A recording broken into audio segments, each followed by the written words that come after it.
মুক্তি সংগ্রামের মধ্য দিয়ে মহান স্বাধীনতা ও জাতীয় দিবস উপলক্ষে শহীদ জিয়ার ঘোষণা মুক্তিযুদ্ধের সূচনা শীর্ষক আলোচনা সভার আয়োজন করে বিএনপি। রাজধানীর ইঞ্জিনিয়ার্স ইনস্টিটিউশনে আলোচনা সভায় যোগ দেন বিএনপি এবং অঙ্গ সহযোগী সংগঠনের নেতাকর্মীরা।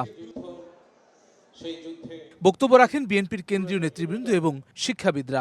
জনগণ দ্বারা প্রত্যাখ্যাত হয়ে অনেকেই বেপরোয়া হয়ে গেছে বলে মন্তব্য করেন বিএনপির স্থায়ী কমিটির সদস্য আমির খসরু মাহমুদ চৌধুরী। ২৪-এর বিজয়ের পর আবারও গণতন্ত্র বাধাগ্রস্ত হতে যাচ্ছে বলেও দাবি করেন তিনি। বাংলাদেশের মানুষের তাদের ভোট দেওয়ার জন্য তারা অপেক্ষা করছে, তারা তাদের নির্বাচিত সরকারের অপেক্ষায় আছে, তারা তাদের নির্বাচিত প্রতিনিধি সংসদ সরকার গঠন করতে চায় যারা তাদের কাছে দায়বদ্ধ থাকবে, জবাবদিহি থাকবে।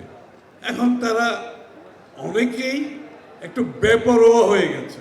তাদের কথাবার্তা, ভাবভঙ্গি, আচার আচরণে গণতন্ত্রের প্রতিফলন আমরা দেখতে পাচ্ছি না। ভিশনের ফুলঝুরি মেগা অফারে ফ্রিজ কিনলেই পাচ্ছেন ১৬ পিসের আকর্ষণীয় গিফট বক্স একদম ফ্রি। প্রধান অতিথির বক্তব্যে বিএনপির স্থায়ী কমিটির সদস্য ডক্টর খন্দকার মোশাররফ হোসেন বলেন, সংস্কার এবং স্থানীয় নির্বাচন সহ নানা কিছু সামনে এনে জাতীয় নির্বাচন পেছানোর ষড়যন্ত্র চলছে।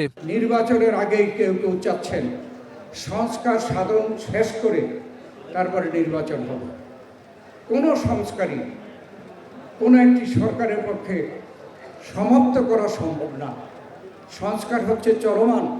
আলোচনা সভায় সভাপতিত্ব করেন বিএনপি মহাসচিব মির্জা ফখরুল ইসলাম আলমগীর। পাকিস্তান গণহত্যার জন্য এখন পর্যন্ত ক্ষমা চায়নি উল্লেখ করে অনেকেই মুক্তিযুদ্ধকে ভুলে যাওয়ার চেষ্টা করছে বলে অভিযোগ করেন মির্জা ফখরুল। বলেন, যারা হত্যাযজ্ঞ সহযোগিতা করেছে তারা এখন গলা ফুলিয়ে কথা বলছে।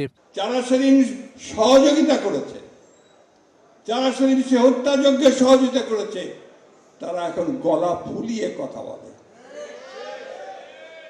আমি কারো নাম বলতে চাই না, বলতেও চাই না, তিক্ততাও সৃষ্টি করতে চাই না। ইতিহাস কেউ বিকৃত করতে পারবে না।